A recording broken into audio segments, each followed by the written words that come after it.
The room stayed silent long after the video ended. No one spoke. Not because they didn't understand what they'd seen, but because they did. That symbol wasn't random. It wasn't decoration. It wasn't a logo. It was a mark. And at least one of the investigators in that room had seen it before. 3 hours later, the case was no longer local.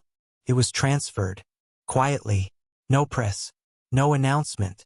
Just a directive that came from higher than anyone expected. You're no longer in charge. Files were taken. Evidence was sealed. Access was restricted. Even Victor Hale, now sitting in a holding cell, was moved overnight to an undisclosed location. Officially, it was for security reasons. Unofficially, someone didn't want him talking. Detective Aaron Cole didn't like it. He had been the first to step into the Carter home. The first to open that flash drive. The first to hear Elena's voice. And now, he was being told to forget it. To move on. Like none of it ever happened. He didn't. Because something about Elena's last words stayed with him. This was never just about Victor. That night, Cole went back to the evidence room. Not officially. The system had already been locked down. But he knew the building well enough. And more importantly, he knew what he was looking for. The symbol. He pulled up the image from the video. I stared at it. Simple. Geometric. But precise in a way that felt intentional, like it meant something to those who understood it.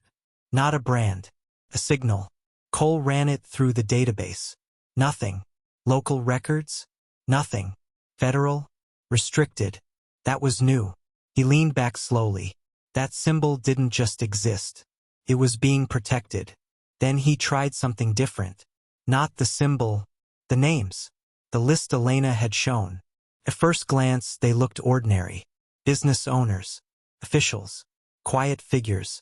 But when he started cross-referencing them, patterns emerged. Every name had influence. Every name had access. And every single one had a connection to Victor Hale. Not direct, but close enough to matter. Cole's jaw tightened. Victor wasn't the center. He was a piece. And then it hit him. Hard. Suddenly. Unavoidable. If Victor was just one piece, and the Carters had exposed him, then the people behind those names already knew. Which meant, this wasn't over. It had just begun. Cole shut the system down. Not out of fear, but out of understanding. Because for the first time since this case started, he wasn't the one investigating. He was the one being watched. Across the city, far from the station, a screen flickered to life. The same symbol appeared, followed by a single line of text. Movement confirmed. A figure stood in the shadows watching the data update. No face, no name, just stillness. Interesting, a voice said quietly. The screen shifted. A new file opened. Carter family. Active. The figure tilted their head slightly. Not surprised. Not concerned. Curious. Let's see how far they go. Somewhere else. Unknown. Untraceable. Safe for now. Elena closed the laptop. Daniel stood near the window watching the road below. The children were asleep. Everything was quiet. Too quiet. They've started moving, Daniel said. Elena nodded slowly. She already knew. Because this was always the next step. She glanced at a map on the wall. More locations. More names. More lines connecting things no one else could see. And at the center of it all, that symbol. Her expression didn't change. But her voice when she spoke was certain. Controlled. Unshaken. Good, she said. A pause. Then, now we know where to look next. The truth wasn't buried anymore. It was awake. And the people behind it were finally paying attention. The shift was subtle. No explosions. No warnings. Just movement. Detective Aaron Cole noticed it first. Not in what he could see, but in what he couldn't. Records he had accessed the night before were gone. Not deleted. Rewritten. Clean. As if they had never existed. The names Elena had exposed? Still there. But different. Positions changed. Timelines adjusted. Connections erased. Someone wasn't covering tracks. They were rebuilding reality. Cole sat still for a long moment, then reached for his phone. Not to call it in. Not anymore.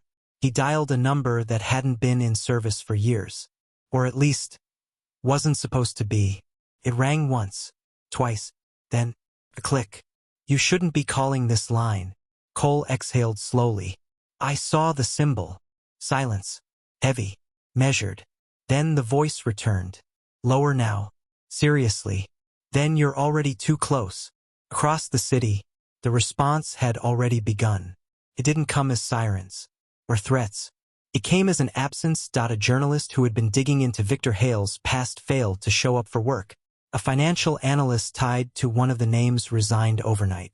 A security guard at a warehouse listed in Elena's files simply vanished. No bodies, no evidence, just gaps, like pieces being quietly removed from a board. And somewhere far from all of it, the Carters were watching. Daniel stood over the table scanning through new data. Patterns, movements, disappearances. They're cleaning up, he said. Elena didn't look up. They're reacting. There was a difference, and she understood it clearly, because if they were reacting, it meant the Carters had already disrupted something important. She tapped the screen, zoomed in on one of the names from the list. Dr. Elias Voss. Not local, not visible, but connected, deeply. Transactions routed through shell companies. Facilities registered under false ownership. Security layers far beyond anything Victor had. Daniel frowned. This one's different. Elena nodded. This one matters. Before he could respond, the lights flickered. Once, then steadied. Daniel froze. That's not normal. Elena was already moving. Laptop closed. Drives removed. Everything packed in seconds. Time to go, she said calmly. No, wait, what happened?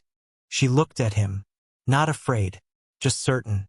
They found a thread, and they pulled it. Outside, car passed slowly. Too slowly. Didn't stop. Didn't linger. But it didn't need to. Because the message had already been sent. Across multiple locations, screens lit up.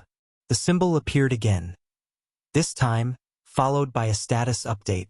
Anomaly detected. Trace in progress. Back inside, the Carters were already gone. Again. Hours later, a secured facility, location unknown. Dr. Elias Voss stood in a dimly lit room, reviewing a screen. Calm. Unbothered. Victor Hale's file sat open beside him. Status. Contained. Voss adjusted his glasses slightly. And the family? He asked. A voice from behind answered. Mobile. Unpredictable. A pause. Resourceful. Voss considered that, then gave a small, almost amused nod.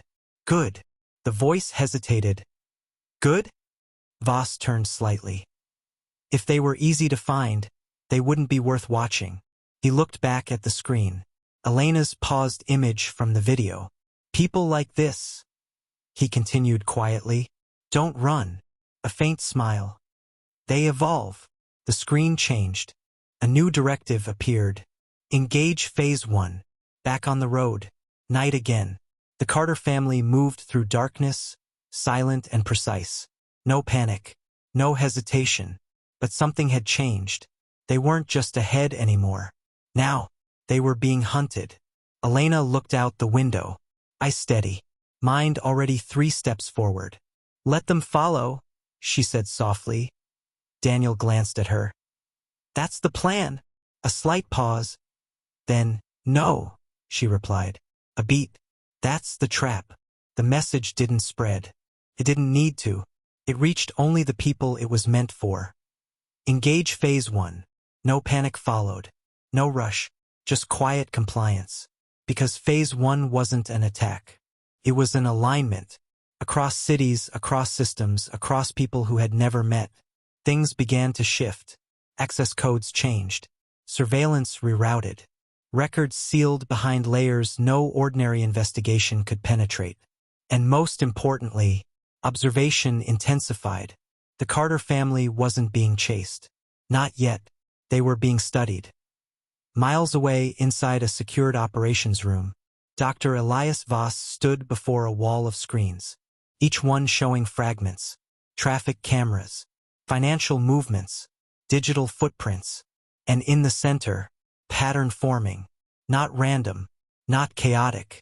Intentional? They're mapping us? Someone said quietly from behind him. Voss didn't respond immediately, because he could see it. The Carters weren't hiding. They were moving in a way that forced connections to reveal themselves. Every location they passed triggered something. Every name they touched lit up another part of the network. He exhaled softly. Interesting, he murmured that on the road. Elena adjusted the tablet in her lap. Lines connected across the screen. Nodes lighting up, expanding. Daniel glanced over. It's working? Elena nodded once. They can't help it, she said. A small pause. The more they watch us, the more they expose themselves. What phase 1 didn't account for. It was my intention. It assumed fear, reaction, escape. But the Carters had already moved past that. They weren't avoiding the system. They were using it. Back in the operations room, a new alert flashed. Unexpected data convergence. Another followed. Then another. The screens began to fill. Connections linking faster than predicted. Voss stepped closer, eyes narrowing slightly. This isn't random, he said. Behind him, should we intervene? A pause, measured. Then no, a beat. Not yet, because now he understood. This wasn't an escape. It was an invitation, somewhere deeper in the network, hidden beneath layers of false infrastructure. A locked system activated, not by force, but by pattern recognition. The Carters had unknowingly, or perhaps intentionally, completed a sequence, and in doing so, they opened something. On Elena's screen, everything froze. Then, a new interface appeared. Clean, minimal, unfamiliar. At the center, the symbol. But now, it wasn't static. It moved, shifting, reconfiguring, alive. Daniel leaned in slightly. What is that? Elena didn't answer immediately, because she wasn't looking at the symbol anymore. She was reading what appeared beneath it. Coordinates, access points, and one line of text. If you see this, you're already inside, back in the operations room. For the first time, Dr. Voss stopped moving. Completely impossible, someone whispered. But Voss didn't correct them, because it wasn't impossible. That IT was inevitable. They didn't just find us, he said quietly. A pause. They reached the core. Silence spread across the room. Because phase 1 had a purpose. To observe, to measure, to understand the threat. But now, the threat had crossed a line no one was supposed to reach. On the road, Elena closed the tablet slowly. Her expression had changed. Not fear, not surprising, recognition. Daniel noticed. What is it? A long pause. Then, they're not just hiding something, she said. Her voice lower now, more certain. They're protecting it. And whatever it wasn't just money, not just power. Something deeper. Something worth building an entire system around. In the distance, a new message triggered across every secured terminal in the network. No symbol this time, just a directive. Sharp, immediate. Initiate phase 2. And this time, it wasn't an observation. It was action. Inside the vehicle, Elena looked ahead. Eyes steady. They're done watching. Daniel's grip tightened slightly. And now, a beat. Then, now, she said quietly. They make their move.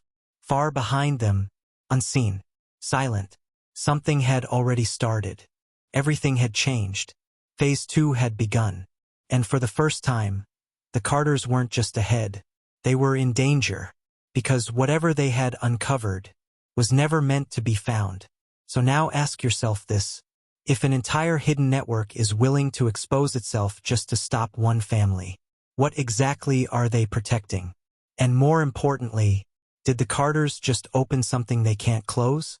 Comment below what you think is really going on, because in part 3, the truth behind phase 2, and the first real attempt to stop the Carters will be revealed. And when it is, you'll understand why this was never just a disappearance story.